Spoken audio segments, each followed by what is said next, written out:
So what's up, everybody? A blank check, huh, Will? First device in Tasmota. Wait for somebody to pick on me, right?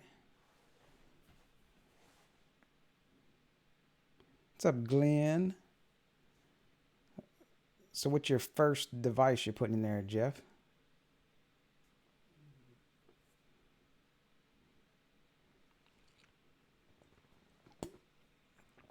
Behind your back. Got my 6, right? That's how it goes.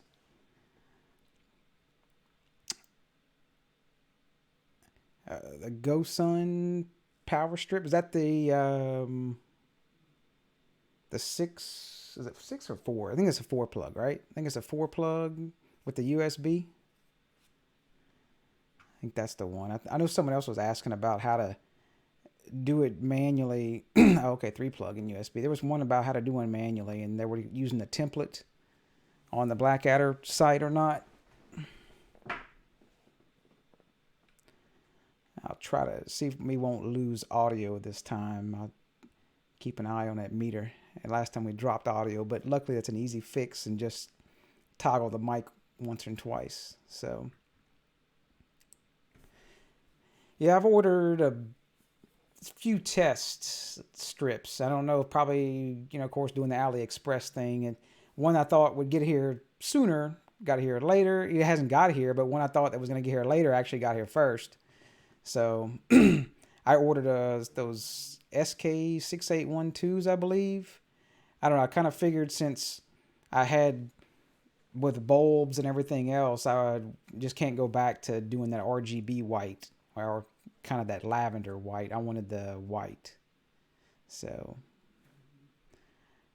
we'll see how that works out. I saw that WLED or WLED, however you want to pronounce it, they support those 4-channel addressable LEDs. We'll see how that goes. So I got a couple things I'll jump in. Oh, much love. Okay, I didn't know that. Yeah, I was playing with one strip, but I think it's just the 2812s, and I was playing around with it I got one of those bench power supplies and seeing how many amps one strip pulled. It's kind of neat being able to see how that one works out. So, does your wallet hate you this week more than usual? Yes, I will tell you that.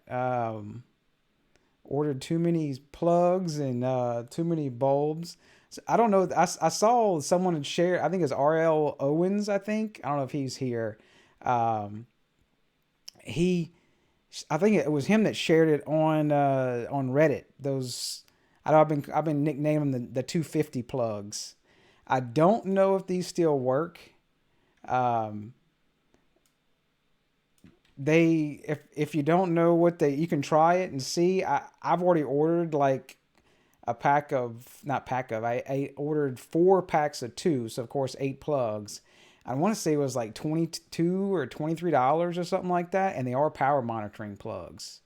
But you can give it a shot. I don't know if it still works. Of course, that's their US style plugs. I don't know if that code works for Will. I don't think it does work for Will. I saw him complaining about that earlier. I want to say let's see.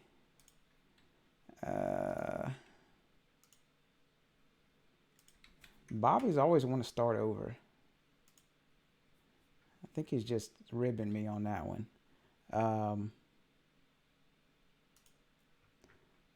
Maybe slide this window back over. So they are normally like $12 for 2, which is, be honest with you, a damn good price already. But then they add the coupon of 10%, and the code gets it down to like 50% off after that. So it came out. I don't know if that code still works. I saw it was posted on Reddit again. So give it a shot. I know some of them, when you would scroll down, it had like a special offers in here. I think because I've already done it, it's missing. But if that code works as well, I know like the special offer would just open up that code and it would show you. So I don't know if if it's working in there or not. So nobody delivers this item to Canada, huh? That's see, they kind of give you the short end of the stick on all that. Y'all, the Martin Jerry dimmers are a pain in the butt to get. All kind of stuff, right? So we'll see if anybody's successful with those. Those were. I'm surprised that they have not pulled that out already. So if they haven't, they might have. Give it a shot. Let's see. So, well, wrong window.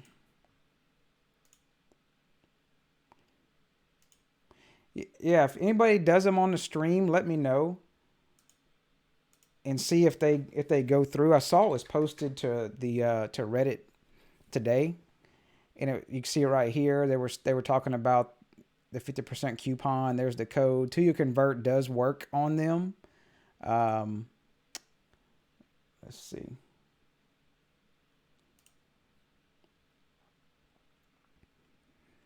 Yeah, see, that was RL Owens that posted those. So, see if and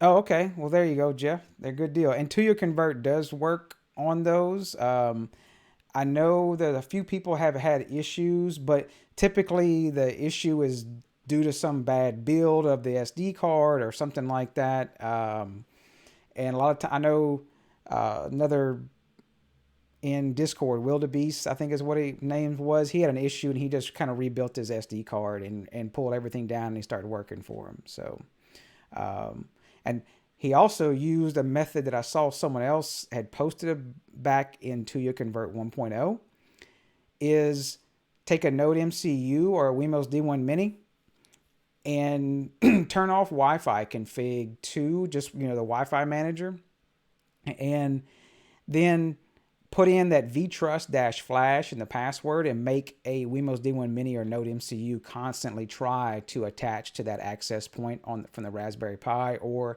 your Proxmox if you're using that method.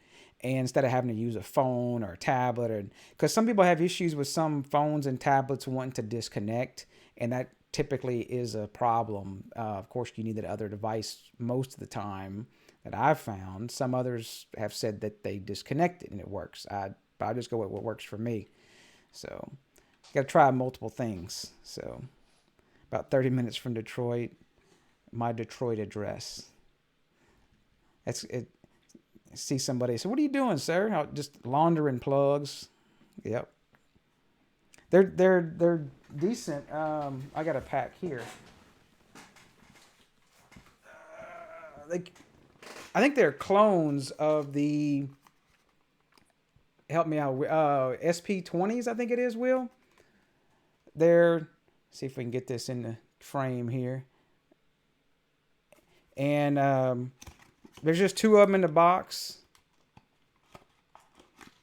And simple little plugs. And I will say the picture was kind of deceiving. It shows the space in between them and a plug, but you can't. I did put two of them in one socket, but it's just they're pretty close. They're pretty tight, but it does fit. So, I need a U.S. friend close to the Toronto to help me order 100 pieces. I wonder if they would cancel that order or not. So, so can't stay on. Oh, it's up, Jim. Yeah, we're just talking about those. I think you had talked about, you got some of those plugs as well. We were just talking about some of those plugs, and I saw it still posted on Reddit for those plugs that were, looks like people are still able to get some of those plugs. So they are To Your Convert, and just for the Black Adder, if you want to go to the template, if you go to US, and if you scroll down, it's right up here on the top. It's this AWP04L. And if you just copy and paste, if I'll make this a little bigger for you guys, you can be able to see. If you just copy and paste, of course, this template into the configure other screen, it'll come right up. And I found the calibration was pretty close. I stuck as just a standard 60-watt old school bulb on there, and it was very, very close. It's almost not worth calibrating, but of course you may want to just check yours. So I did modify mine a little bit, and I can post that if you guys want to. Yeah, look, I wonder, they're showing, it must be a little different, Will, because look, 50, I see 57, it must be a little bit different, because I'm seeing different numbers on there. Have a better way to calibrate. I just, basically for voltage, I've got several different ways to pull voltage from some S31s to the whole home stuff. So I pull the voltage that way, or you can use a voltmeter. And if you just use something that's a known load, and it'll work for, of course, the bigger load you put on it, the better. And remove the relay. I don't know if you want to open, these plugs are a pain to open, Pickle. If you probably want to do that, I would probably say the S31 on those, where you can open them and put them back together safely. But the calibration, if you do a bigger known load, that's it's going to work better. But they always say to use like a 60-watt bulb or cellular data. And I was wondering with Selena data, I know if that was maybe some song or something, you know. I don't know if you're trying to hang out with the Canadians with the Celine Dion or something. Insert corny joke here. But I don't think anybody else has any other ideas for like a known load. I know we always trying to get rid of those old school 60-watt bulbs. I actually found one in my attic that I used, and I was like, "Ooh, I want to use that," because I actually had an issue with trying to calibrate it, and like I was trying to use like another the kilowatt meter and some other things. So, and like I said, they're pretty close. You can just rock and roll with them unless you're trying to get like some really, really close on the data. So, what else? So I guess anybody has any, I've been getting a few different questions of some things to go over with Tuya Convert real quick. Is you don't need, before I say that, GitHub Tuya Convert. I wanted to look at the latest commits on Tuya Convert.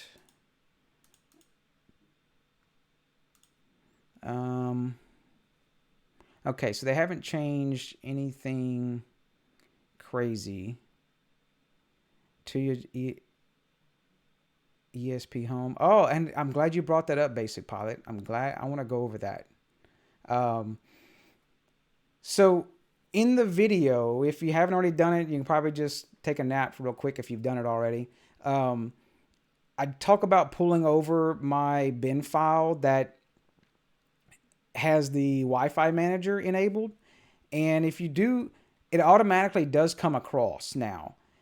The bin file, that third-party bin, if you just do that third-party flash and you have pulled down Tuya Convert in the past 12 days, you don't have to do that step. I did make a note of that in the description of the video, but of course you can't change the video.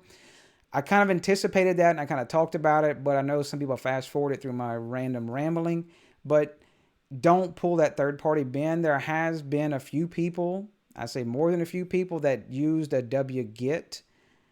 And if you have to use the raw link in GitHub, otherwise it pulls the HTML file. And you'll end up with like a 60K bin file on your Raspberry Pi or well, I don't know if Proxmox, you'd probably do a little different, Will, right? But if you pull it over manually, it'll be like a 60K file. And when you try to flash that, it's actually, luckily, that little stub that goes on there kicks it out. And it will not flash, and it actually ends up still in that half exploited method, which is not bad. You typically have to restart the process and then run the curl command with the correct bin, and it will flash through. Yeah, I will say it's as stable as it's going to be for being an exploit on this to you for now. I have not had any issues with any bulbs. I know some people probably want to hate me and spit or knock on the screen because if there's one little thing wrong, whether there's something wrong with your build, you left it on. I saw someone else say it worked fine on stretch, but I had confirmed issues where I went from a stretch build, built it the same exact way as I did the Buster build, had the same exact bulbs, same exact phones, same exact everything. Only thing different was stretch versus Buster, and I could not get these bulbs to convert using stretch. As soon as I'd flip the SD card and go back to Buster, boom, they would convert straight over. So definitely, if you have issues, just rebuild it. Even if you don't want to rebuild it, just run the prereq again. Make sure it pulls all the packages and installs the SSL prereq that it needs. Go ahead and reboot things and make sure your device does stay connected to it during the flashing process. Yeah, and it does take longer than the previous, typically. I have seen some go pretty quick. Typically, it does take longer for it to go all the way through the dots. So, trying to think what else. So the bin file, don't worry about pulling that over. Just flash it and go with it. It's going to automatically be pulled over if you did the clone in the past 12 days. So, other than that, pretty stable on things that I've found. Hey, what's up, Photo64? So, about the... let me grab... I totally forgot about doing this. Let me grab those.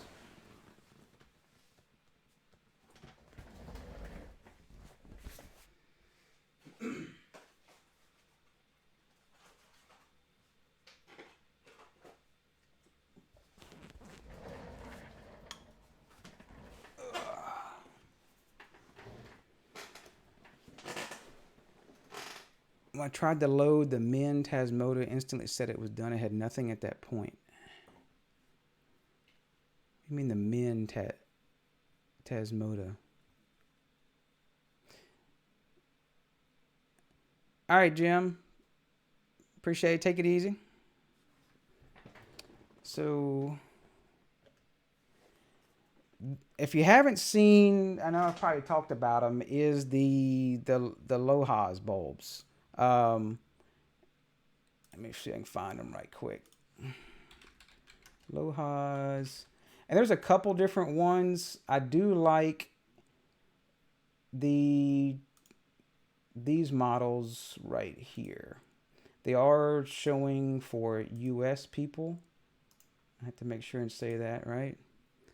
They are showing, it's a 4-pack for $37. I have seen them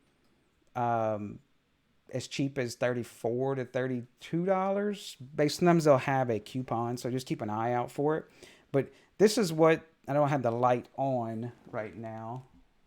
Let me see. Otherwise, that's going to drive me code.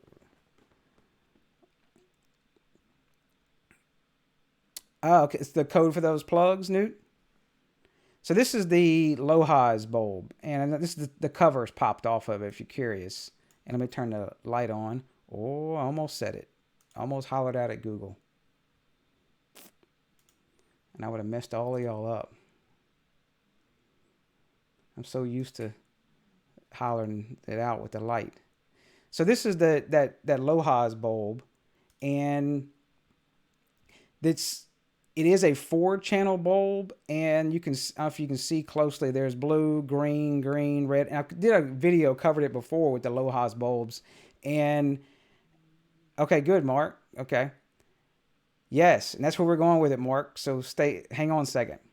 So what's cool about these bulbs, I saw it slow down here a second. What's cool about these bulbs are these two little squares here. There's those My9231 drivers, and they don't have any flicker at really low dimming, and they're super. What I find, they are super bright on colors compared to other bulbs I've done of this caliber, And the big thing is, now of course I know we talk about to you convert, and I have you done these over to you convert.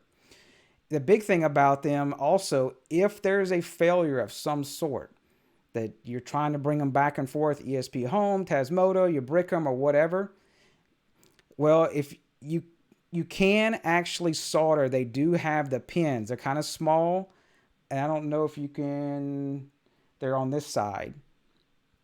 There's, I don't want to move my camera, it'll start making y'all sick because it moves around that arm. There's RX, TX, 3.3 volts ground, and GPIO 0. You can solder to them. And so it's not like it's some bulbs that they're just totally, once you screw them up, that you can't, you have to destroy them to get to the ESP. You can do these.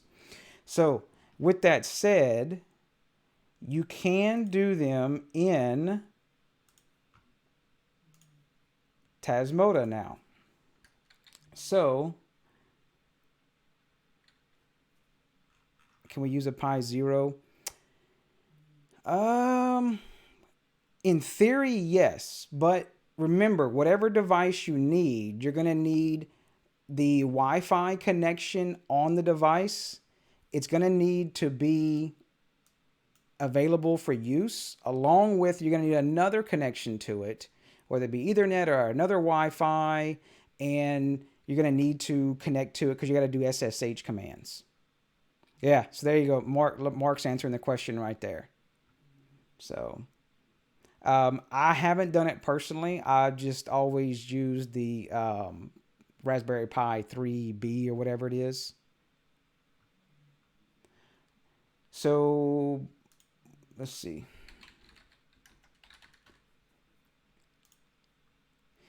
So I did one method for working with Theo, which if you don't know who Theo is, and I should probably put it on the screen so you guys can see what I'm talking about. They got 2 marks in here. Man, we're just full of marks and wheels and everything, and maybe I can come up with some corny jokes to use y'all's names instead of not actually calling your name, right? Typical dad jokes, right? Yeah, Glenn, it's supposed to be able to differentiate between whether it's the old method and the new method.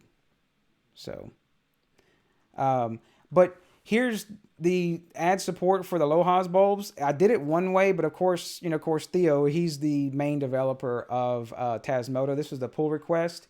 And just to give you an example of what happens is, if it's not right, you just get one channel of white. You can see the white LED here is not lit, and that's just a one channel. And then if it is right, you get the 2 channels of white. And at the current time, you could not have Tasmota do the double mapping of the same color. So scroll on down, and basically after a couple things back and forth, we did get it working with Tasmota, and you have to pick a little different template, and you have to say don't use it based on the AI light. And I can, if y'all want to see one, I'll bring that up. So that was a long time coming. I'm screwing the bulb in here right quick.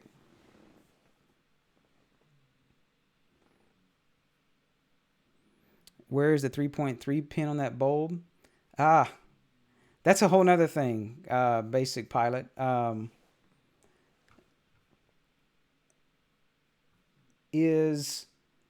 me pull this up here. What I have found in those bulbs is the actual pin for 3.3 volts does not work. So what I had to do, and I'll pull a picture up here in a second.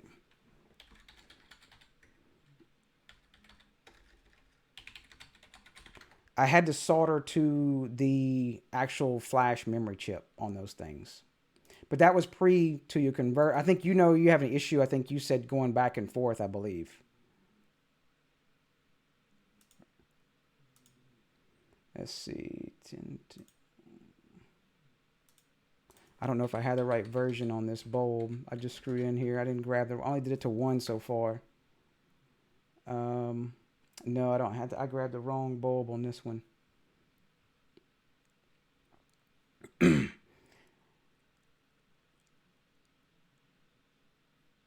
Yeah, let me find that picture. And I know I posted the template instead of me digging for that other bulb. I'll mind y'all that's me digging around. I'm scrolling through my pictures. Now I want to see 100 pictures of my kid.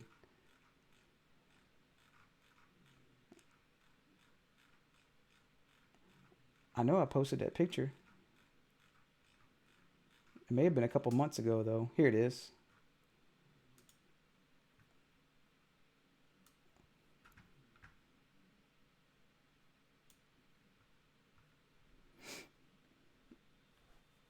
All right. So you can see on the bulb here, of course, there's ground, RX, TX, and I believe 3.3 volt is under here. And GPIO 0, it does look like it's touching right here, and it's not touching on this other pin right here. And I looked up the flash, the memory chip, and found the pinout to it. And this is 3.3 volts right here. Because there was having an issue with that bulb. This is, I say, pre till you convert. And they couldn't give them the flash at all. Well, I hooked it up and soldered it just like that. And of course, I noticed on my bench power supply was pulling 0.0 amps. I'm like, well, it's not getting power at all. So I said, well, let's just try to put it on the memory chip. And sure enough, it powered up. But what I did before then was I found the pinout for that and and ohmed it out between the pins. And I found that 3.3 volt pad is not even connected. I'm not sure what it's connected to at all. But once that method does work. So, if you either take a screenshot of that or you can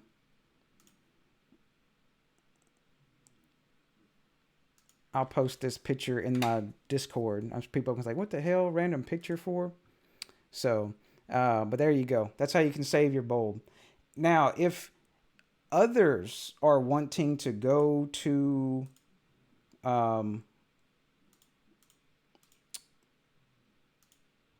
I still have a couple bulbs I haven't pulled back over.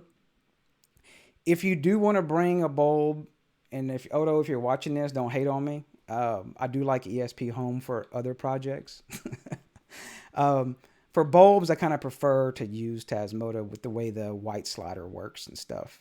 But if you come in here, you want to bring one over that you have on ESPHome, you have to put, I think it's level, none. You may have to look that up. I'm trying to do that from memory. I want to say that is level none on the logger, and make sure you do turn on the web server. And go ahead and send that over to your bulb again with ESPHome. And then once you get, because if you don't do the level none, you'll send over, in my experience, if you send over, what new live stream channel in Discord? Oh, okay. There you go, Will. If you send over the bin file using, just the OT update right here, it'll just get like halfway and then it just crashes and the bulb reboots or doesn't even go through at all. It doesn't hurt anything, but it just doesn't flash. So turn off the debugging and then you can send it over and do the update that way. But of course, you are taking a risk going back and forth between those flashing because there could be something in the flash that could corrupt and screw up Tasmota or going to ESPHome, vice versa. So I don't really recommend jumping back and forth unless it's a device that you can recover. Greg, I haven't done that one yet. I have 2 of those CWWWs, and I haven't done those yet. So to see how for doing those. I don't know, Will, exactly. I think it interlaces those where it does like it's like CW, then WW, then CW, then WW. So I think it's going to have to be a different pull request on that. How are you using a combination of Tasmota and ESPHome for your Haws.io config? Yeah, I I am. I probably have, without pulling up, if I search for, right now I've got 67 ESPHome chips on my network right now between two access points. Some of them are on, I say majority of them are on, I've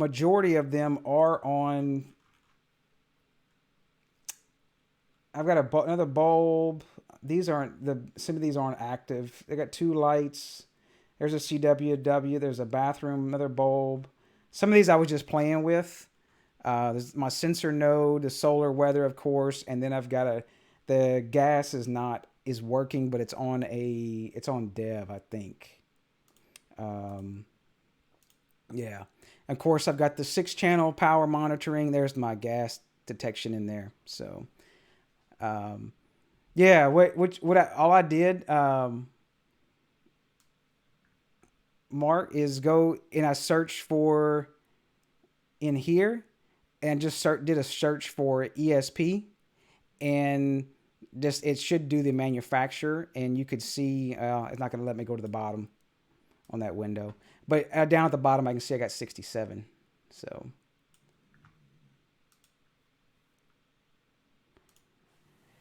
yeah, that I do want to do that, Greg, is the other CWWW bulb. I want to bring that one over. So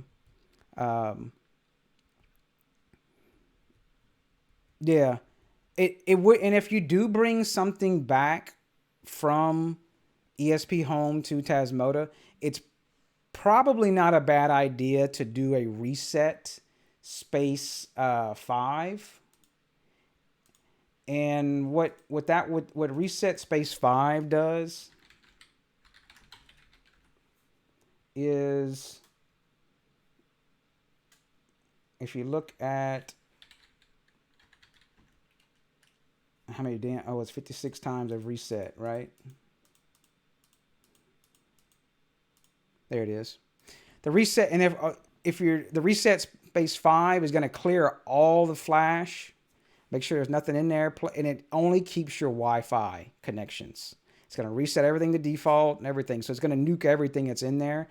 Now, if you do want to keep your MQTT settings, you can do a reset space 6.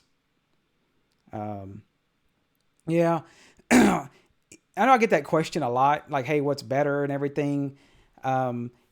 ESPHome, I really like it for the tweakability and being able to do all the easy template sensors, and like when I'm doing, like especially that 6-channel power monitoring, different sensors that you can tweak and change all the nitty gritty with. I really like being able to do that.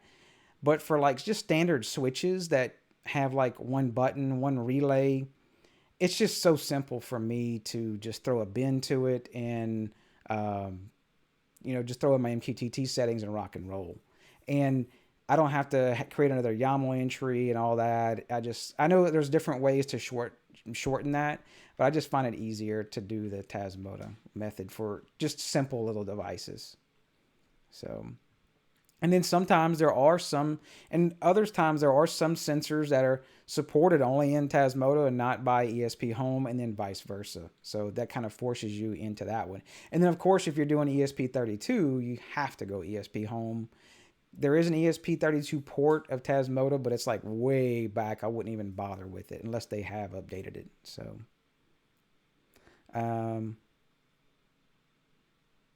yeah. So yeah, there's a little different, once you do a lot of different same commands and everything, you can get your little backlogs done. So,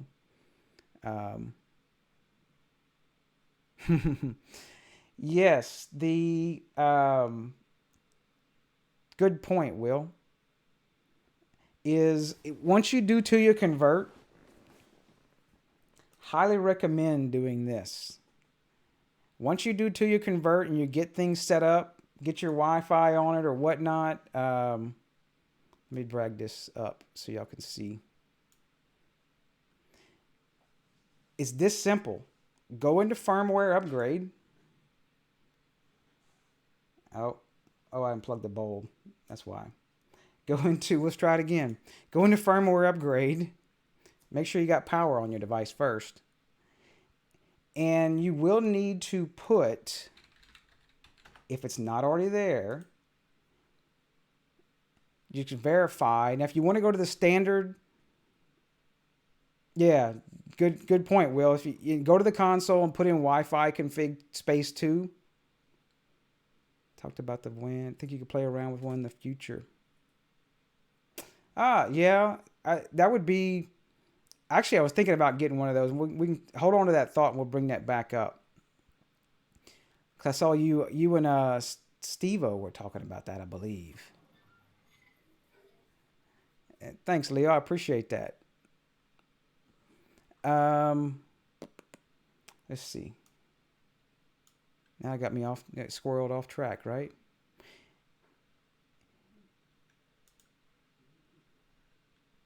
If this is not in here, let me close this window because I'm going to confuse myself.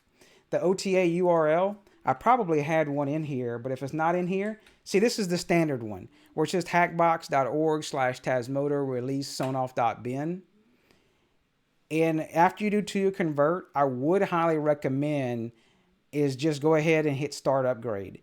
And what that's going to do, it will automatically pull down the standard 6.6.0 at this time of the recording or live. You can tell me I've said that too many times. And it will pull that down for you automatically, and it will flash it. Now, give it time when you do that. Now, it shouldn't have to do it till you convert because it's a smaller bin. But if, I know some of them have talked about you do that 2-step where you have to flash minimal and all that. It does it in the background, exactly what Will's talking about.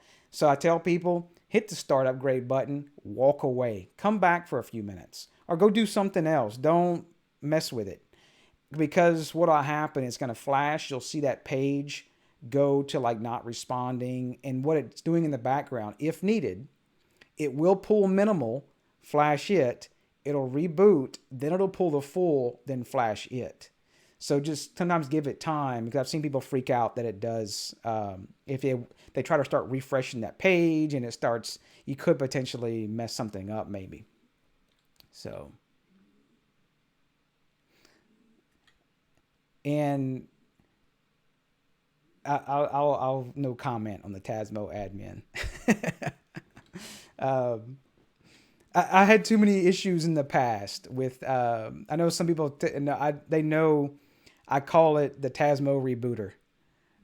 It reboots some things. Yeah, that's not a bad idea to do the reset space 5 and go ahead and wipe the entire flash until you convert. It's not a bad idea at all. Yeah, Rob, I keep bumping the mic. Sorry if I keep making it, killing you.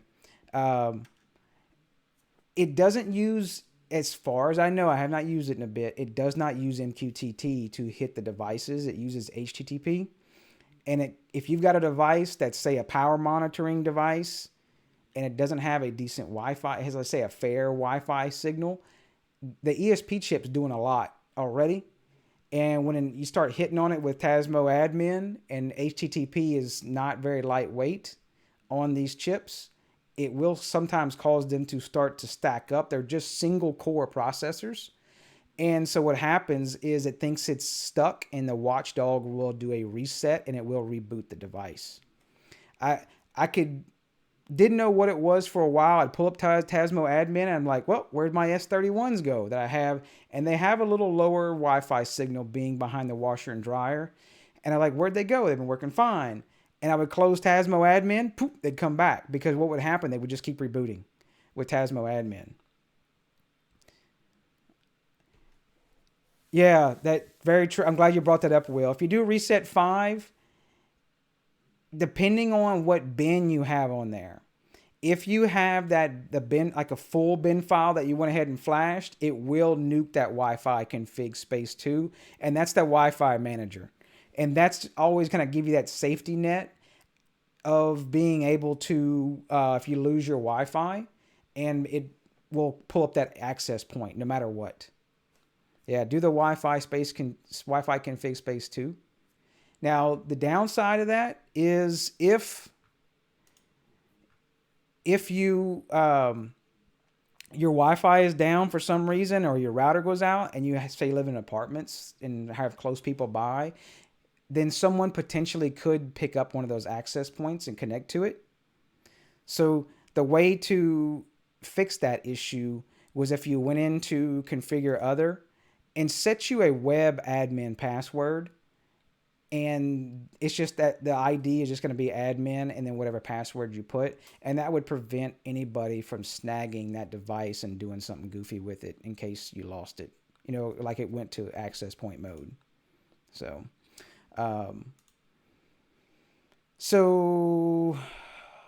I got two things on the brain. Don't let me forget, Leo, about the... well, let's just go ahead and do that right quick. I want to say... Yeah, I had that on all of mine. Is the... Let's see if we can find it this way. Oh, we're going to be digging forever. Or was it one of these? I think maybe it was this one. Yeah, this is actually it. This was the... this was that fan controller. I think Steve-O said he did one with 2-year convert. And it was in the US, I believe, Leo, as well. And he had it working. And I know there was a recent... oh yeah, good note, Will. It does, if you don't have a device set on Wi-Fi config 2 already, it will automatically go into access point mode for 180 seconds, and then it'll come back. Just be patient, it'll come back. So this is that fan control. They were talking about it last night in Discord. Let me get this window over here. It is a 1 gang style, but it looks like the only issue I have with it is the 2 gang. Most of all my fans and lights, I have 2 gang there, so I got to try to see if I can make it fit in there. I know there was some pull request with the 2 device on adding other relays and things, and I believe they were talking about doing one of these, and I have to back and find the GitHub issues. They talked about that. But I definitely wanted to have one in hand. And I might go ahead and order one of those. And I'm trying to think if I can make it fit. I might have to get a 3D printed faceplate to make it fit alongside like another switch or something. Yeah, I have swapped all of my fans. And that's actually what my problem is. A lot of my fans were just single gang. And it was just one switch that would do the light in the fan. I've reran actually 12.3. I kept everything 12 because everything was already wired 12. Probably overkill, but I just left it that way. And I ran 12.3 to it, and I swapped the box at that time and put in 2 switches there, like maybe one smart switch or whatnot. Yeah, the iFan 03, and I've got one here. I still haven't done. You can see it's here. Look, you can kind of see through it. It is blue, but I haven't. It's on my list. I was waiting for a little cooler weather, so. The ceiling fans have to be AC to work with. Yeah, they're definitely. All of mine are going to be those things. So, but definitely one thing I'm going to do is I'm going to try that switch first with just stock firmware. Fire it up. I want to see if it does my fan right before I start messing with it. So what else we got before we jump into which I was trying to jump into something, but otherwise we can just chit chat and whatever y'all want to do. I was going to show some questions that I get all the time. Yeah, I do have an iFan 02, and I've had it in my bedroom for a while. And actually, I have a crazy module on it. I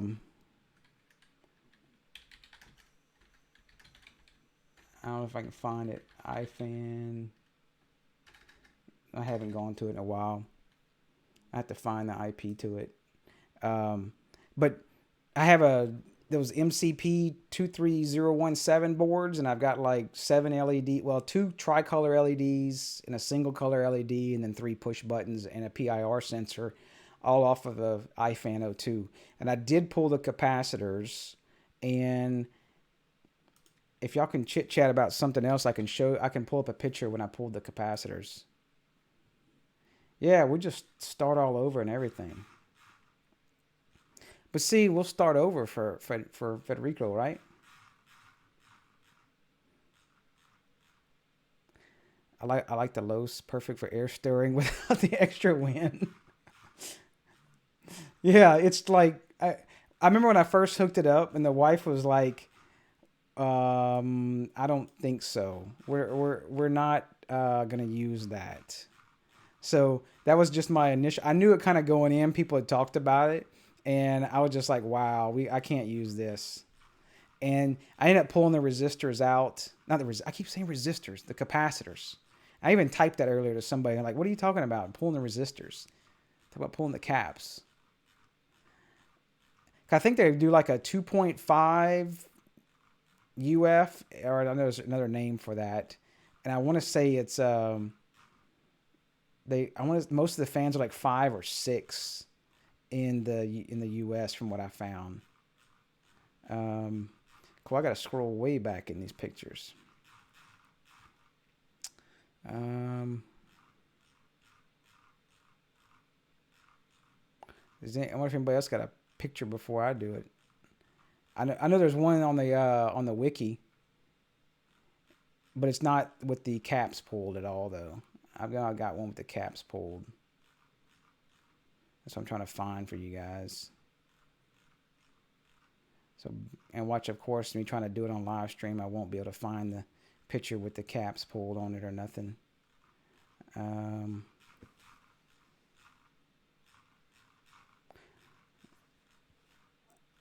So while I endlessly scroll, I think I put 4x3, have an addict to drill down. Yeah, that. I know some people are like, well, how'd you rerun the wires? Luckily, that's the one, I guess, pros and cons about living in a single story house is I can easily get to the top of to run stuff in the walls and run light, new light fixtures and stuff like that. So it makes it super simple. Here we go. I knew I was getting somewhat close. I thought I'd put it in here though.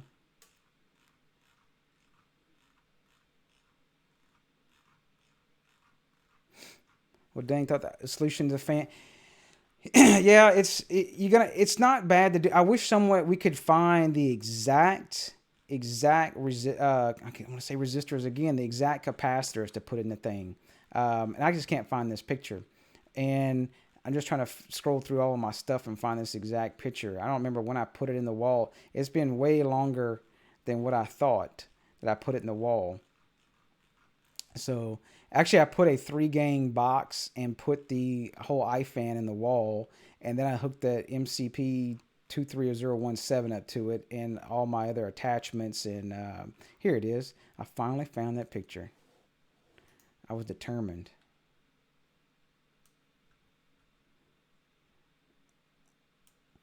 All right, make sure I got it centered up right. Let's see if I can zoom in on it. So these are the 2 caps right here that I just pulled them out, and because these are the actual 4 relays. One of them's for the light, and then there's the 3. My mouse is not acting up. There's 3 relays that kick in and out these capacitors right here.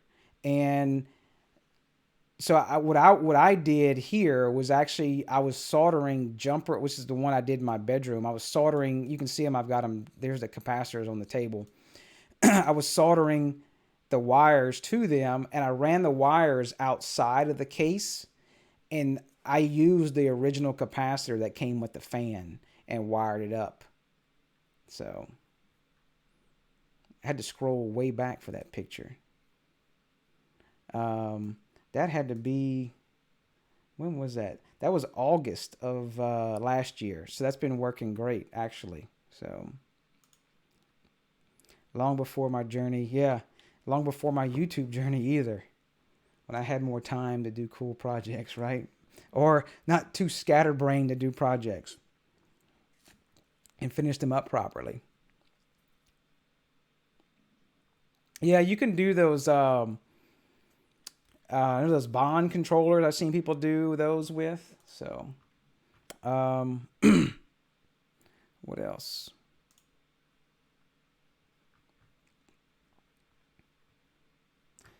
So let me close some of these windows since we talked about the plugs, talked about who you convert. We talked about the Lohas, ESPHome. If you missed, talked about the bins. Yeah, we're gonna try to roll into something like that. I'm just looking at the time here. Actually, I'm still good on. So,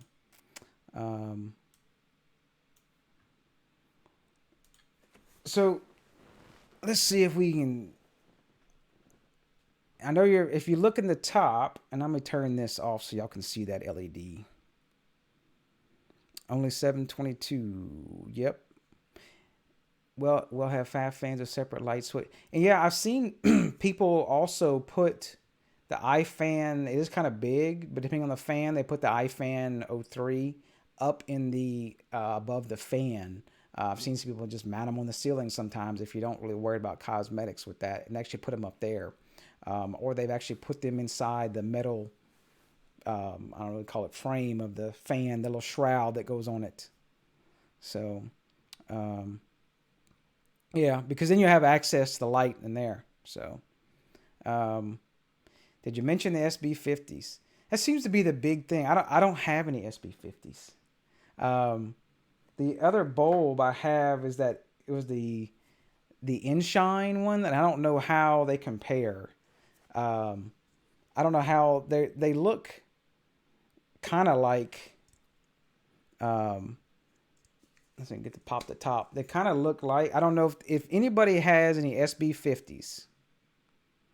And I know there's 2 revisions of the SB50s.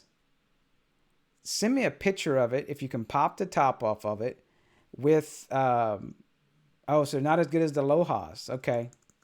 If you can pop the top off of it, I want to see a picture in Discord. I know there's 2 hardware revisions of the SB50s. That's the Tekken SB50s. There's one that's a 4-channel bulb, and there's another revision that's 5-channel, which of course adds the warm white and the cool white. This was the InShine bulbs. Someone posted about it in the hot deals on Discord, and maybe Sour Pickle can remember how much they were. I think he bought some. I want to say they were like $7. $15 for the 2 of them or something like that. I may be totally off base, so correct me if I'm wrong, Sour. And I went ahead and bought some. 26. Oh, 26 for 4. I bought a 2-pack. I think I said the 2-pack or something on sale. I only bought 2-pack, but they're okay, and they're good on the whites. I say the colors just okay. So, I do want to do a comparison. I've got a bunch of different bulbs here and everything, and these do pop off fairly easy. Now it takes me a little bit to get them back on there, but I'll put it back on later. So, the new is a second shroud and come. Oh, okay, yeah. Because I noticed on the listing of them, they actually. Your favorite white color temp? Look, there's Wildebeest. What's up, Will? And is there another wheel? The Realtek chips don't work with two. No, the chips, no, they don't. But maybe they are a Realtek chip though, right? So now, those bulbs, I don't know. They feel very light, like they're compared to those Lohas. So, but I do have a bunch of different bulbs. I probably end up doing a comparison on for them. Yeah, okay, that was so. There you go. It's like a little over $7 a bulb. So not bad. They're just the color is not as what I thought was as good. The color is there, but just not as bright. Which there are only two LEDs for each. There's two reds. No, it's three reds, three greens. Three reds, three greens, and then the three blues. But there's a ton of the cool white and warm white, which makes sense why it's so much brighter on the whites. The favorite color temp. That's a low. And that depends on the time of day and where, really. The majority of the stuff we prefer just regular LED bulbs or the just 5000K bulbs in the house. We've switched from, of course, off 2700s. Then I think there were some 3500s, and then one day we accidentally bought some 5000s, and we're like, oh wait, we're not going to go anything else than those. Now I do have, like, in the bathroom after like 10 o'clock, like my motion activated lights. It is a smart bulb in there. I do turn it to like a very, very dim warm white, like after 10, and especially in the morning and stuff. So, no, now I'm saying 5000K is actually just on some regular bulbs you buy at the hardware store. We don't find them blue. I know some people aren't really used to them. I find it a very clean light though. And I know there's a whole circadian rhythm stuff going on. So I do try to follow some of that, but we typically don't have a lot of light on in the house. Some people call us kind of vampires. So I use a lot of dim light and stuff just to get around. So it's not like I just have blasting, 5000K light everywhere all the time. So I did want to show, sent SB50 on Discord. Oh, weird. Okay.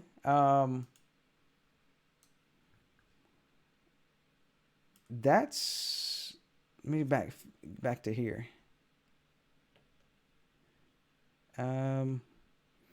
That's weird. That's inside there, and that is very strange. Seems like that would cut down more on the light. That's very weird. Okay. They do not work great with 2U convert. Okay. Yeah, a bulb inside a bulb. Is that how yours are? Yeah, they're definitely trying to keep you away from the pins. Yeah, I'm curious. I mean, I always like to see what's inside of them, to see the LEDs and everything. That's super weird.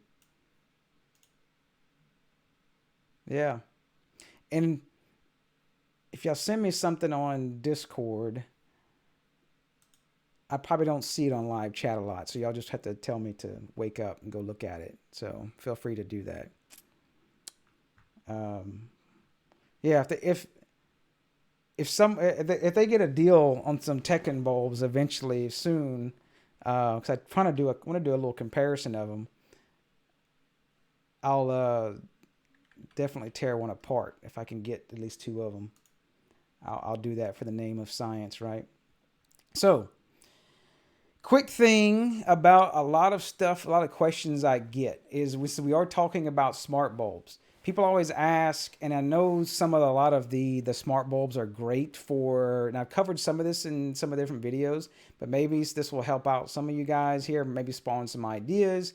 If you have, and I know some renters that they may not be able to do this, the smart bulbs work great for this, but and we talked about a lot of light colors. Well, of course, if you put a smart switch in, you're going to stop the issue of someone turning off your light switch and cutting off your smart bulbs. And I've seen some people have to put like shrouds over the lights and stuff. Well, one of my rules I follow is never remove functionality while trying to add functionality with smart home, because you just want to make stuff work the same. Because you shouldn't reteach people how to use the lights, and you shouldn't have to always use voice assistants and everything. So what I like to do, where if I'm using a smart bulb in a light fixture or a bathroom or whatever, I still will put a smart switch in there. And the smart switch, you've got two methods you can do on there. Is you can hardwire it behind where it totally bypasses the relay, where that socket in the ceiling is always getting power. And no lie, I've actually seen some ceiling fans in rooms where there's no light switch at all. Now, I don't think in most areas that's up to code nowadays that you're supposed to have a light switch in that same room. And of course, it could vary per area. You're supposed to have a light switch in there to be able to turn that off. But I've seen actually they're hardwired. Yeah, that is one issue with the neutrals. And there's a couple ways around that. So what I like to do, and I've got right here, is a little LED strip that is, I'll just go ahead and say it out because I'm blunt with everything, is they had a good deal on those RioFu bulbs. Well, that's a RioFu RGBW strip, but it's like $30, and it's expensive for what you get on an RGB switch LED strip, and we know to do it other ways cheaper. So I've got a Martin Jerry light switch here. I know everybody's kind of familiar with those as a standard light switch. Well, what you can do, if you do want to kind of stay up to code and you just want to wire it, you can leave the relay on all the time. And you would want to set a power state. Well, it was right there. The power on state. That way, whenever it did cycle the power, like you had a power outage, you would set it to power state 1, and that relay is, sorry for bumping the mic, the power state is always on, because what you're going to do is you're never going to turn that relay off. And that's if you're using this option where you're not just bypassing the relay, where you're still wiring like a normal switch. And I say the advantage to that is if you're switching the bulb out for some reason, you can turn it off using the GUI of Tasmota, and then you can turn it back on when you swap the bulb. You don't have to cut breakers and stuff like that, just to swap the bulb. So what I do is, and we'll do it here, and I haven't done it, is you'll note if you come in here and do, if this stuff is too small for you guys, let me know. It's if I go in here and do I already have a rule for doing the LED. Let me turn the bench light off right quick so y'all can see this a little better. So we're doing rule 2, and I do have this set as, let me show you that right quick before I jump into it. On the template, I do have this set as a switch 1. And when you do a switch 1, you want to do a switch mode 1.5. And what that's going to do, it's set typically for a switch, it is 5. And we'll do a set option 32 of 10. And what that allows us to do is do the short press and long press. And switching to a switch, I know there is another set option for buttons, but some people have complained about with Tasmota, hey, I pushed a button, it's slow to react, and it's ESPHome so much faster. Well, there's this thing that's set option 13, I believe, and someone looks it up, they can tell me if I'm right or wrong. That for buttons allows you to have faster reactions for the buttons, and it makes them kind of lightning fast. Well, along with doing his switches, I like to do the long press and short press on them. It does give you a little faster reaction as well, but one thing you do lose is that holding down the button for 40 seconds. You go to switch 1, you lose the ability to do that 40-second factory reset when you hold it down. But with what you gain, okay, Will, I was right on there. What you do gain, if you do it as a switch, is you can do quick short presses and stuff. Well, so what I've done here is I've got this LED light strip, and if you should be able to see it up here, I don't have to make it too big. Simple LED light strip. It is a 4-channel light strip. And real quick, if you haven't done this, if you ever want to test your bulb, this is just a 4-channel, is if you go down the line and you set, say, 150, now it's a number from 0 to 255, and this is a 4-channel, you can test each one by just doing color. That's the first channel, which is red, do 0, 0, and there's green, there's blue, and there's white on here. Now, if we set them to 255, that's going to be the full brightness. And I don't want to blow out the auto exposure too much on this. That's kind of dim. 0, 0, let's do 100. Okay. Yeah, don't get me started on DIY mode. That's a whole nother live stream. And I know a guy that did a video on it with didn't like it too much as well either. They could have made it easier. So with this light strip, I want to think of this light strip as your light bulb or bulbs in your light fixture.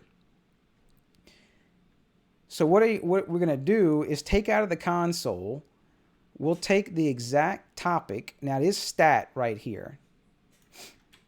I'm going to copy and paste it.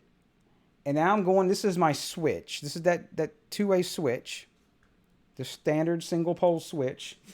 And I do have it capped off, so I'm not going to get shocked, of course, when the relay turns on. If you do bypass it or do cap off that wire so you don't have it, just hang in there. So you can see it does, get this out the way and y'all guys can see it. Where I have it set up is the red LED lights up on the Martin Jerry, and the blue LED lights up on the switch. So,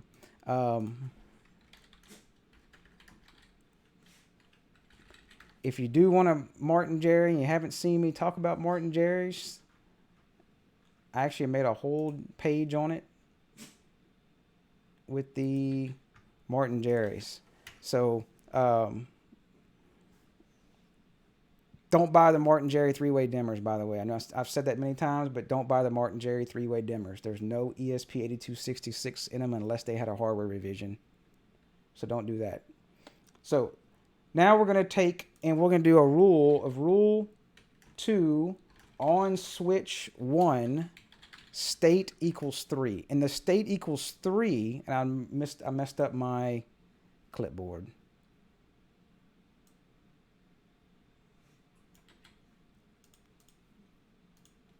Not state 3. Be state 2. That's the short press. State 3 is the long press, and we'll cover that afterwards. I'm trying to jump ahead of things. So if it just does a simple push, you want to turn your smart bulb on. So you just say on, do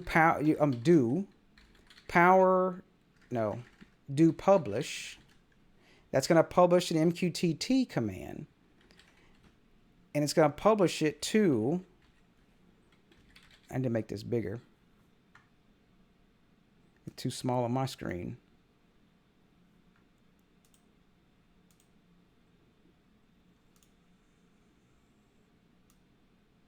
That a little better instead of everybody squinting at it?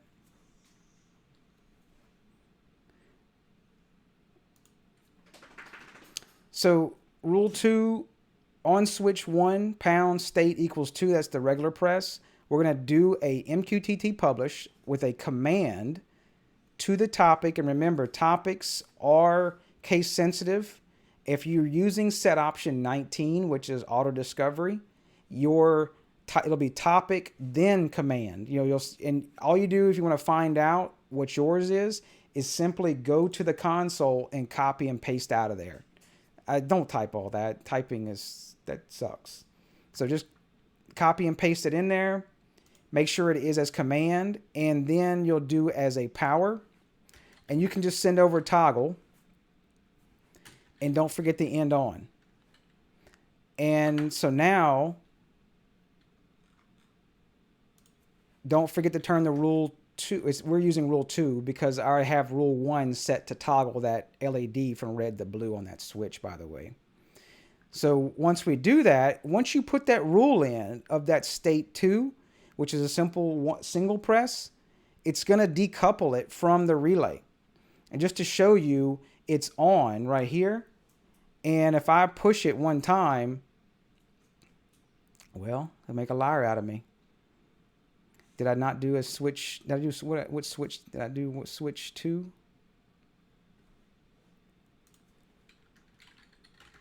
Rule 2. Let's see. I must have messed up something on the rule. Did it not go in, or did I set it as rule 1? I set it on the wrong switch. I think. Or did I do it as a... Did I not set it in? There's rule 2. It didn't go. I did a rule 3.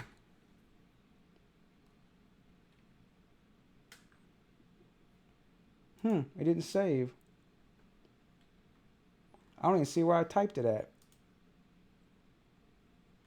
It must have not went through for some reason when I was playing with the window, I guess. We'll type it again.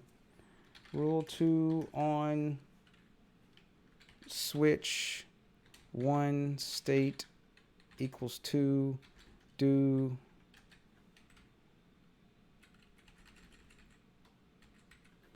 command toggle end on. All right, now I see it went in this time. On switch 1 state equals 2 do command LED, yep, power toggle end on. Make sure I did spell it right. If you don't spell stuff right or you don't put it in like I did, it's not going to work. So I manually turned it on just to show you. It should not turn off now. What the hell's going on with my switch? Is it nuking my rules? Oh, it shows rule 2 is on. On switch 1 state equals... Oh, look, I forgot. Publish. And see, everything is not always perfect, right? You need to do publish. Now let's try it. There it goes. So now I'm going to turn this on just so you'll see it. And you can see the blue LED. And now when I push the button, it's not going to turn the relay off. So if you had it directly wired into it where it's not being bypassed, it would just leave that relay on. And you can see it's just changing the power of the actual smart bulbs. And if you really wanted to, you could actually have it kind of come full circle.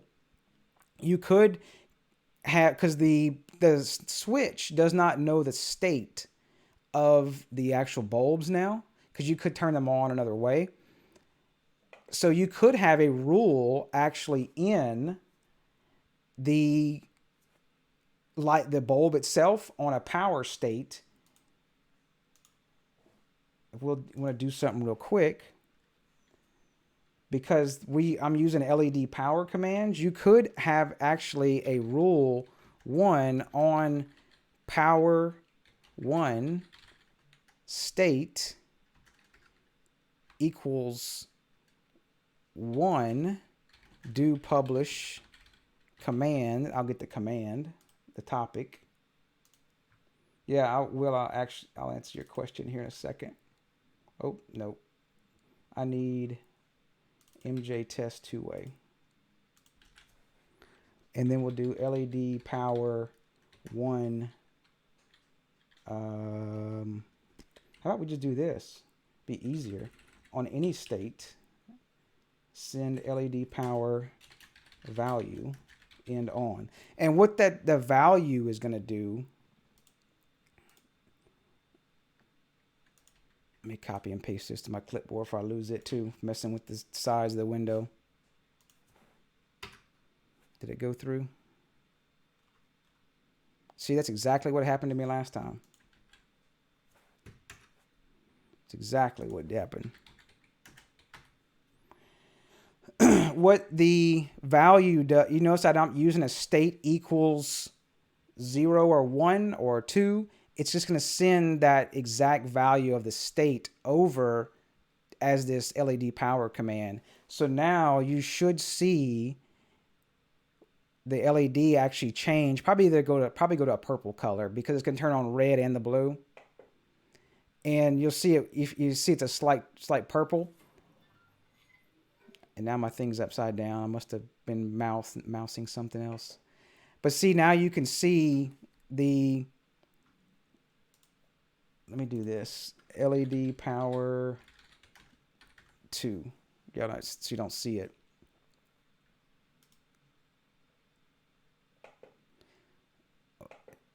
Still gonna do the same thing.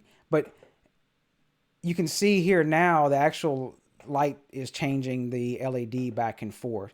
And that way you can have a smart switch in your room and still control smart bulbs.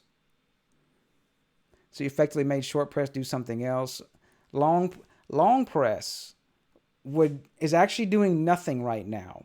But long press is out there for you to do whatever you wanted to. Like if you had, say, another light, say in a bathroom or something in that room, or another light across, you could actually do, if you did instead same power, if you did on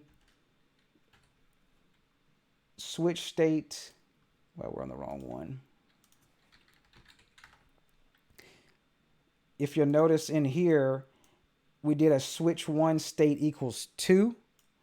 The switch 1 state equals 3 is actually going to be the long press. So I did set option 32, which is going to be 1 second long press, and you can have it send another MQTT message over to, say, another device. Can it check a state if it's turned on via another source? So yeah, that's actually what would happen is if you put in the actual smart bulb that whenever it turns on, it sends a command over to the switch to turn its LED on.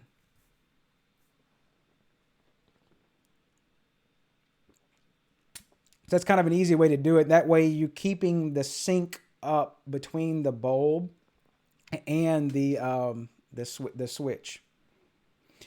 Now, if you have multiples,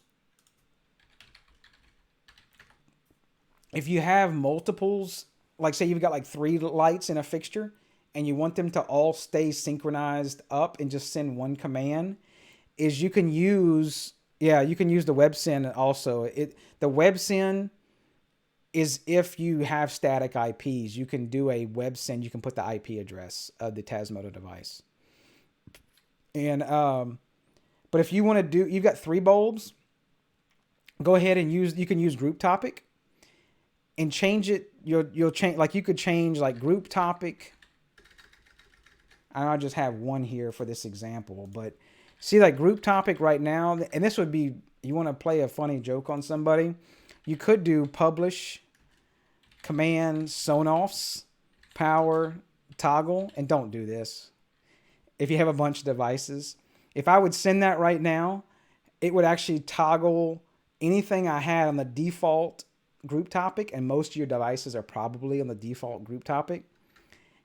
I'm gonna go ahead and, just in case I do hit enter, it'll actually send and toggle all of your devices because that's the standard group topic.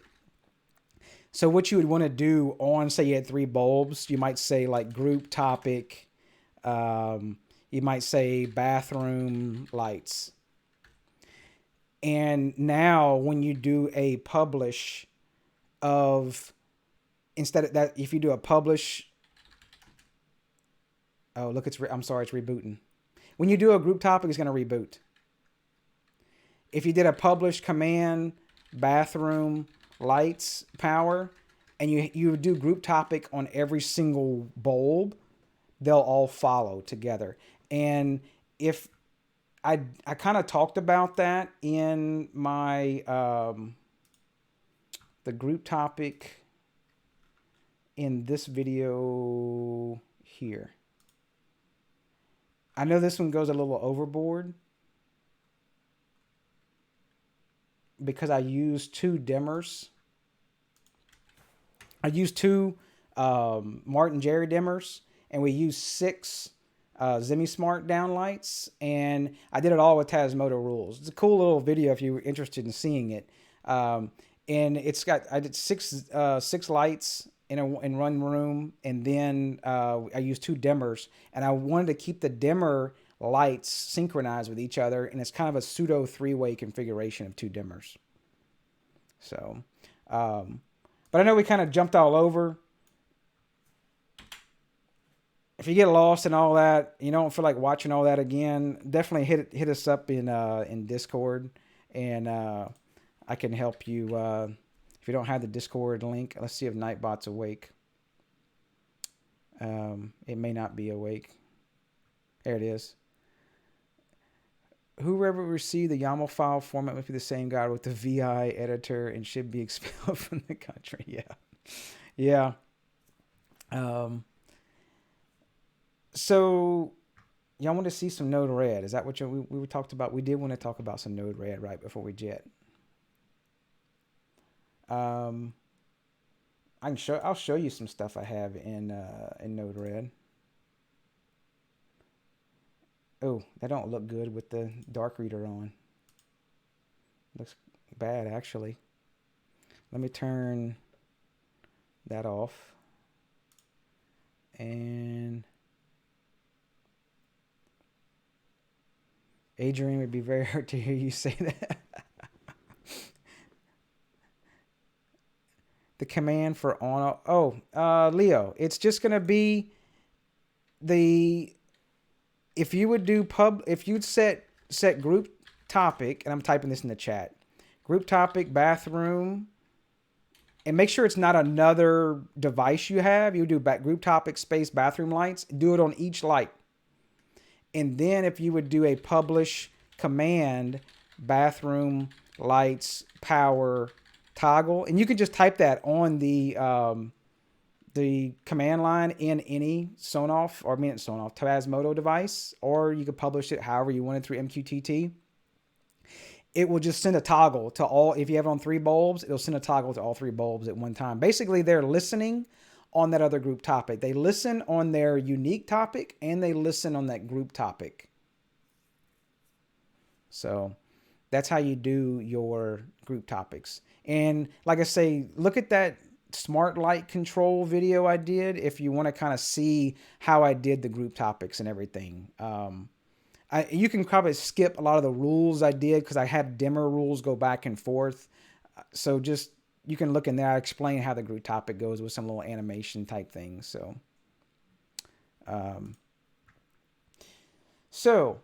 NodeRed. I'll show you kind of how I did is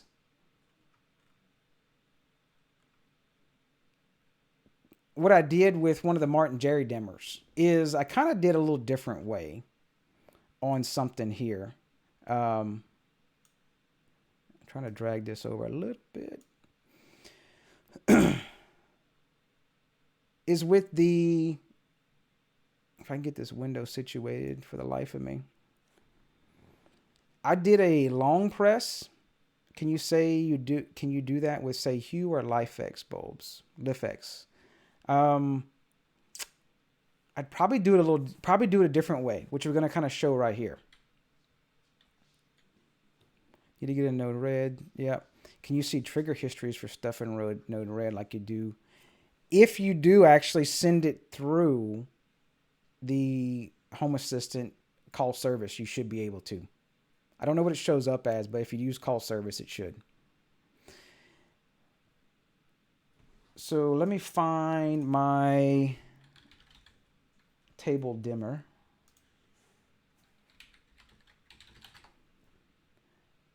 this is the one of the Martin Jerry dimmers. I want to say it's rule 3. I do. No. If you do direct, okay, so this is the rule here. And if you can see this, you can see I did on switch 1 state 3, which is a long press of the on-off button on the Martin Jerry dimmer.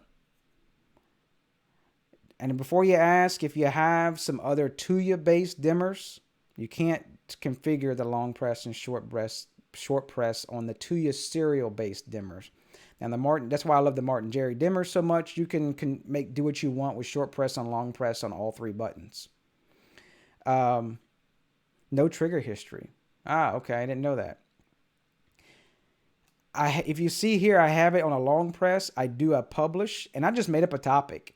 Kitchen dimmer long press, and it just sends a 1. So when I hold my kitchen dimmer by my table, what it does is it drops, this listens to that same topic we just had here. You can see it's just kitchen dimmer long press. It is, remember, it's case sensitive. And what happens is I have a group of kitchen dimmers. And I want to say if I looked in my kitchen dimmers, here it is. I have a group of kitchen dimmers, and it's just my main kitchen sink light and table light. And it gets now remember, when you do a group in Home Assistant, is if one light is on, it considers the entire group on. So, or if 2 are on, it considers the whole group on, etc. So what I did was say, if I long press, I'm getting the state of the entire group of kitchen dimmers. And then if they're on or off, and it's simply using the states page in Home Assistant, you can say, hey, are they on or off? And then when you do that, it creates an on node here. I say node, I want to call them little nodes. A branch is off, a branch is on. Well, then if they're on, I want to long press and cut them all off.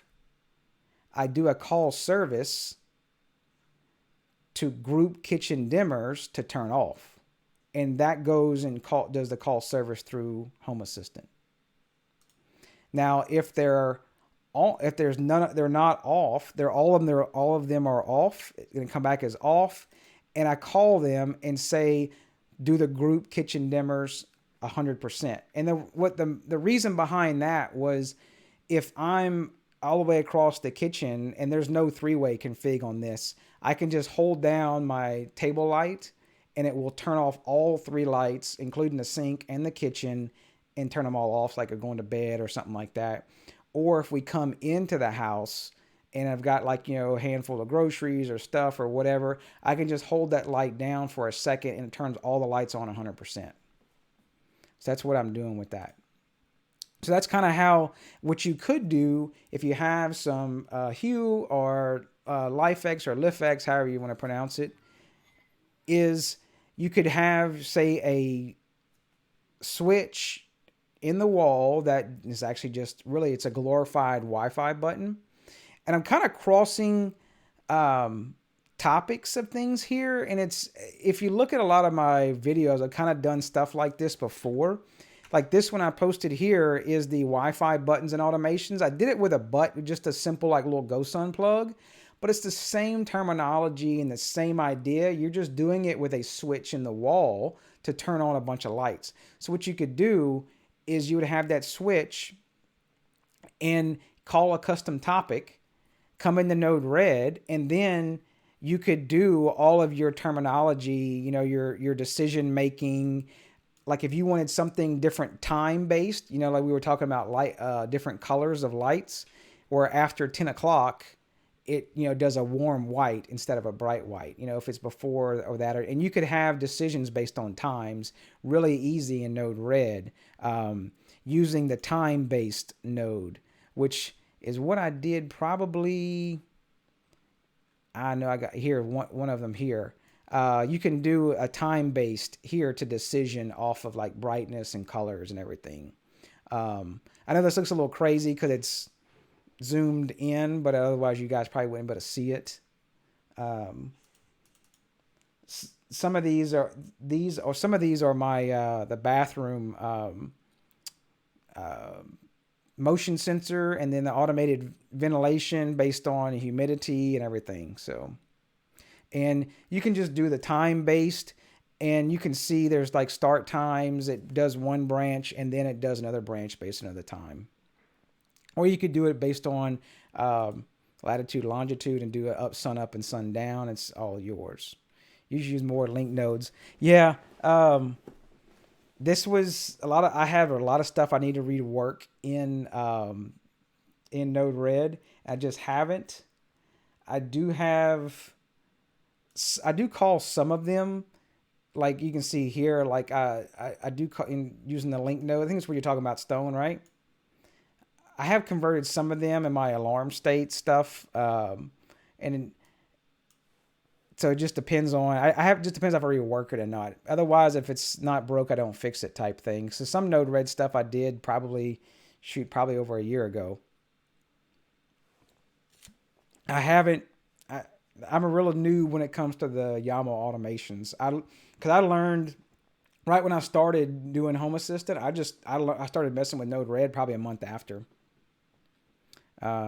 Yeah, it can, and luckily what's really nice is being able to zoom out. You can see stuff too. And it just depends on how neat you get with stuff, and just depends on how you want to lay them out. So, yeah, some of your stuff can get crazy and link between pages and everything. So, that's the one thing, Greg, I have still in YAML automations is doing the time-based, where because of the washer, where it will, you know, because it sits and soaks for a while. I had the time-based wattage was a lot easier to handle in Home Assistant itself.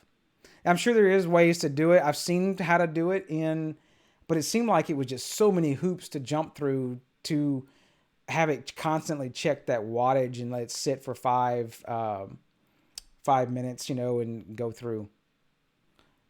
Yeah, so when you're reusing stuff, you can use the link nodes when you're reusing stuff. The only thing for washer and dryer I have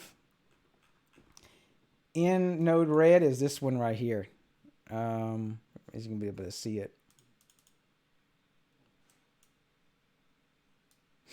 All this one does is just check. You can have one beer on Monday, right? As long as it's after a certain time, right? I probably won't even finish that one. The sad thing. So the only one I have in there is checking the dryer door, and it just checks because the light pulls about 11 watts. Otherwise, it pulls like 1 to 2 watts. If the LED displays on the front. Seems per usage have a value that ramps up. Would prefer to get a daily total. How does anyone use? Yeah, because it resets the dryer door working right. See, my dryer door pulls like 11 watts when it. Because it's just, I'm sure it's some sort of little incandescent bulb in there. So, yeah, I'd say it's good enough. I'm not too much of a. I can buy a 6-pack of beer and it'll probably last me a month, and sometimes even more. So I'm not too much. Just every once in a while type thing. So what else? I know we kind of got scatterbrained here. I think it's the bulb issue still. Yeah, if you have LEDs in there. Yeah, see, I don't have any. All I do I don't have any Alexa stuff. I just use the Google Home with Nabu Casa, and I just call the Google Say in Home Assistant and just say, you can see right here, I just call Google Say, and it just says, hey, yo, you left the dryer door open. So the test bowl board, I got distracted. No, I have not shown the test bowl board. Where was that in, only on my,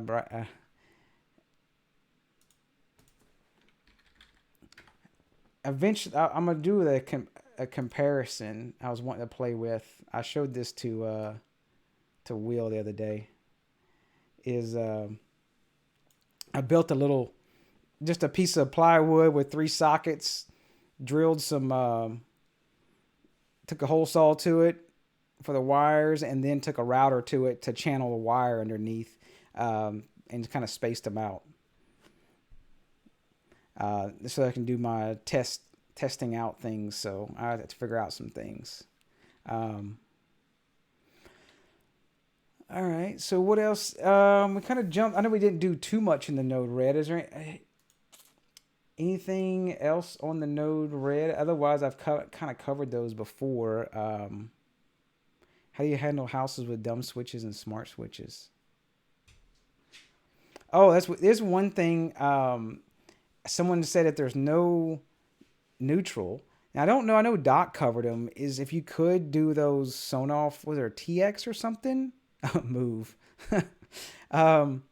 You could use those. Somebody made a 3D printed. I thought I had it around here. I posted it a good while back on my channel. Not the whole video, but a link to it in the community post. They had a 3D printed where they put the Wise sensor inside the little plastic switch, and it's the Wise door sensor. And they were using that to turn the light off and on. And they put some double-sided tape on there, and they sent the back and forth. If somebody can find that, let's see. We can't. I don't want to play it in case. Not that there's anything on there, but they take this whole thing and say, "Oh, copyright." I'll see if I can find the link to it. Let's see. Wise sensor. I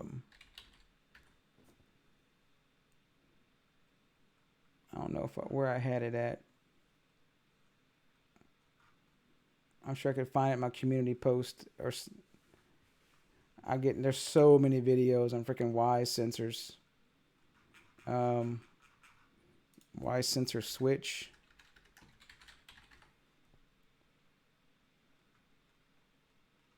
Yeah, here it is right here.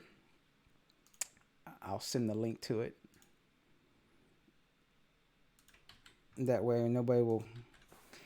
That's one idea you could use, and it's just a simple little switch you could put on the wall for doing up, on, and off with a Wise sensor. And you could kind of do the same thing.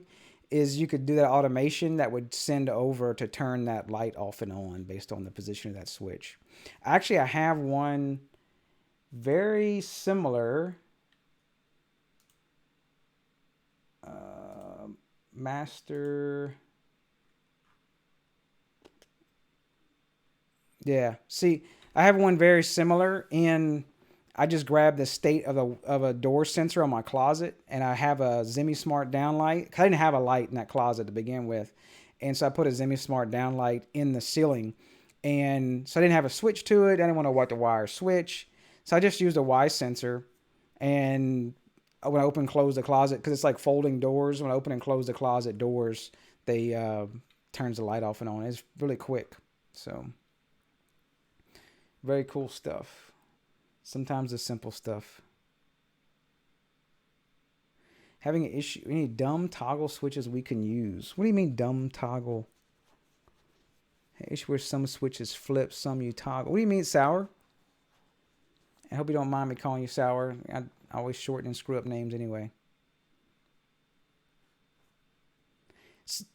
You talking about just wiring up, say like to maybe like a Sonoff Basic or something like that? So I guess I haven't done one of those in a while.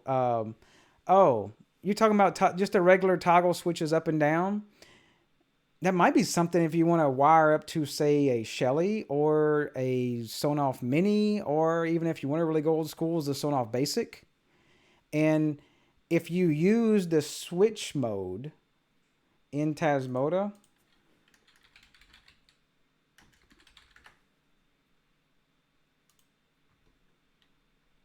and commands switch mode, if you use the switch mode,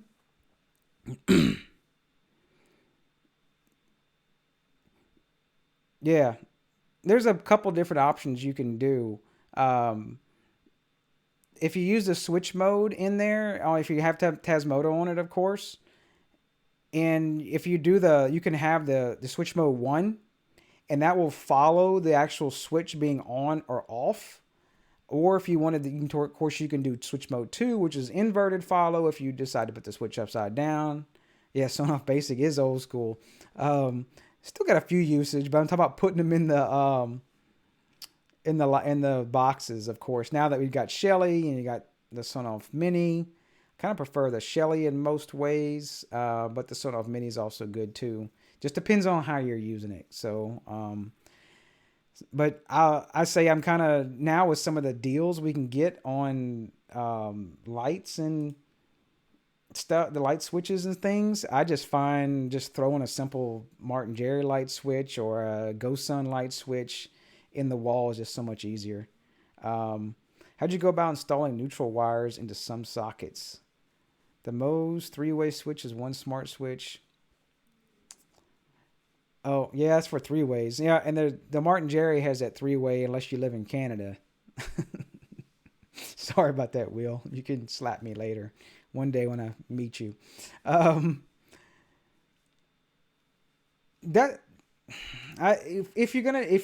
you're really familiar with wiring and stuff, I've seen some people will fish a line down to them, or they'll fish a line up from, say, a socket because it has neutral, and they'll fish it up to a light switch. I've seen them do that.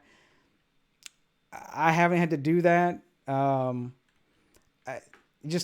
course, when you're messing with mains electricity, I mean, just be careful what you do. I don't want to hear anybody burning their house down or short-circuiting something because they were trying to install a smart switch. So definitely always consult. I don't want to be the responsible party, Stone. But I have seen people do that. Run a neutral from another there. So what else on that? That's about it on that I can think of. You're gonna have to get creative on how you run a neutral down to it. So if you can rewire it, and if you got like a 2-story, that might be a little trouble. It's just how you can get to it. So what are the questions? I think we covered the other stuff I was thinking of. The fan controller stuff. I may have to get one of those. I got to think about how I'm going to mount that in a plate with, because it's that glass style, and make it fit. I wonder if I could cut a plate to make it look right. Then I have a spot for an extra button, right? So we've been going for Lohas and Tasmota. Oh, yeah, I don't have that bulb hooked up. Unless you really want me to find it, Greg. I know it's got to be either or.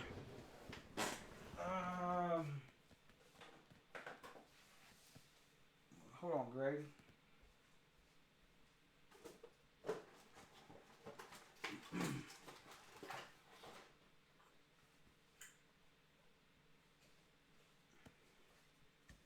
So it really tripped y'all out of if I left and didn't come back, right?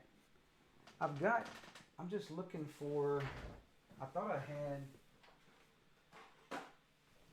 I don't know where my other one's at. I don't think this is either of them because the tops are on them. I should have another one with the top off of it.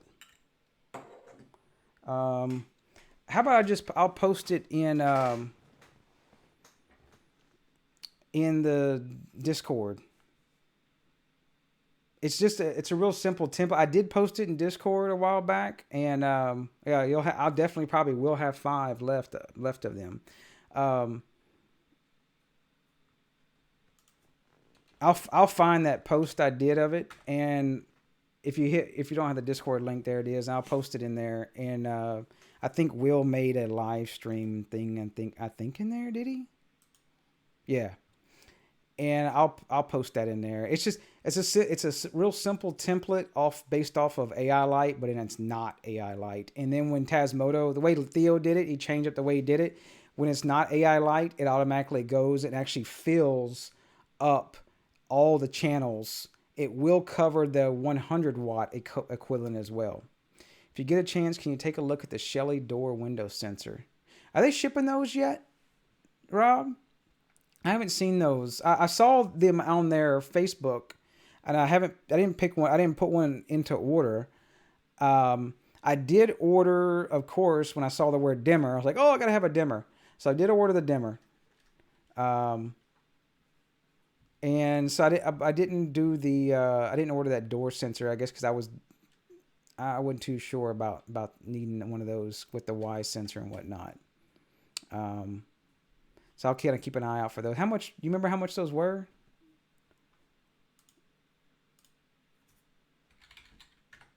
If they still on for pre-order?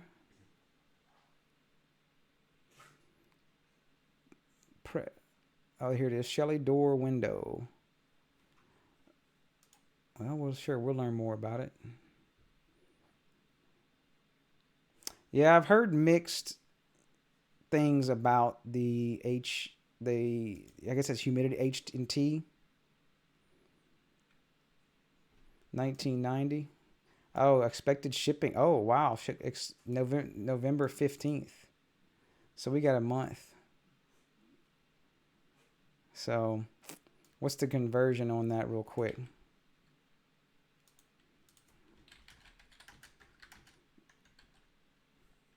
To USD. Okay. So it's $20. That's a little more up there. Yeah. Definitely the Wise sensors are it's going to drive me crazy if I don't have my... They are... Yeah, so the motion sensors are $6. The contacts... What's the contact sensor kit? Does that come with the receiver too? Yeah, so they're like $6. I guess that comes with the... I guess that's probably the kit. The kits come with the USB. Oh, for you Americans. That's crazy. Why Wise does not send over, doesn't sell that to the other markets. I mean, that's crazy. Like it's a great product especially for doing straight into Home Assistant with a USB receiver. And I've got one actually in my my mailbox. If you want to see it right quick. I hadn't posted that before. Of course, I should have all these pictures ready for you guys, right? Instead of having to scroll through my thousands of pictures on Google Photos. But I put one in my mailbox just because I had it sitting around. And look, it's right here with my... I had it sitting around, and you can see what this picture is here. Yeah, see, I didn't like the cameras too much on the Wise. I had to take a dump on those. I was trying to use the RTSP with them. They worked fine in the app, but RTSP was way too buggy for me. So I put the sensor in my mailbox, and the problem I had with it's a metal mailbox, of course, with a metal post, and so it's a perfect, I guess you'd say, Faraday cage. And if you close the mailbox too fast, the signal wouldn't get out, even though it's like right there in the front yard. And yeah, it's been in there for the heat kind of got to it. I got to put some more. 'Double-sided tape on there. I'm, I'm sure she's probably happy that she doesn't have to get out of their truck and bring all a bunch of damn packages into me. So that's probably she's probably fine with putting that in the mailbox. She hadn't said anything with it. Um, yeah, I got some Gorilla hot the hot glue, the Gorilla double-sided tape that actually designed for like putting like a camera or something on your glass on your vehicle. So of course it'll be plenty. I think that was you, Sir Good Enough, that posted in Discord one day talking about adding a wire to a Sonoff at one point. And so all I did is I took and added the wire to it, and I put the wire out of the bottom of the mailbox. And man, it works. And of course, the wire is a certain length. I went and used a calculator for that 915 megahertz, and just took that little spring. Let me grab. I should have that picture of that. I guess my mail lady's cool. She hadn't said nothing. I hadn't got any no letters. So this is what I did right here. And I'll bring it over here. And I took and that spring antenna was right here. And then I just I drilled a little hole in it, and then I soldered this wire to it, and I went threw it out there, and it worked great. So yeah, there ain't no mountains here. So still need to take off to change the battery though.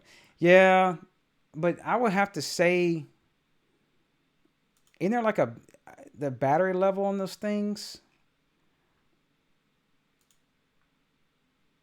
Yeah, see, I've had it out there for a while now, and you can it's got decent signal now. So you can see minus 70, and the battery level is 95 on that one.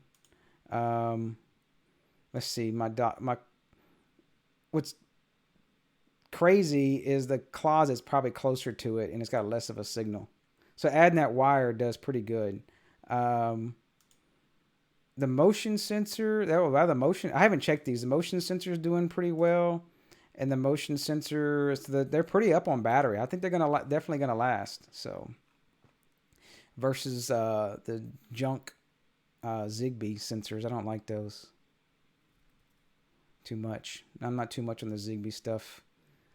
Just the range is pretty bad for me. So yeah, they do. They just wake up, send it, and drop.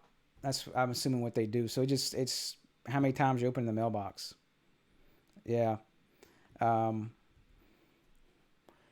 we're reaching on the 2-hour mark, and I still have work in the morning, so I got to get up. Zigbee, will have to make sure what channel doesn't overlap with Wi-Fi. Yeah. And I've had issues with Z-Wave as well too. Just due to a lot of interference, which is weird. I don't get interference with these like I do with Z-Wave. And just some of my Z-Wave stuff, I fought that for years, and maybe that was a blessing in disguise. So I know we rambled on a good bit. Yeah, definitely thumbs it up, Will. And I didn't have any giveaway stuff this time. I need to make some more vinyl stickers or something like that with Tasmota, or do the I want to say on Discord, IT Freely helped make a SVG file that I wanted, and I'll show you something cool real quick, so don't run off just yet. I know Will saw it, and I can't find out where I put it at.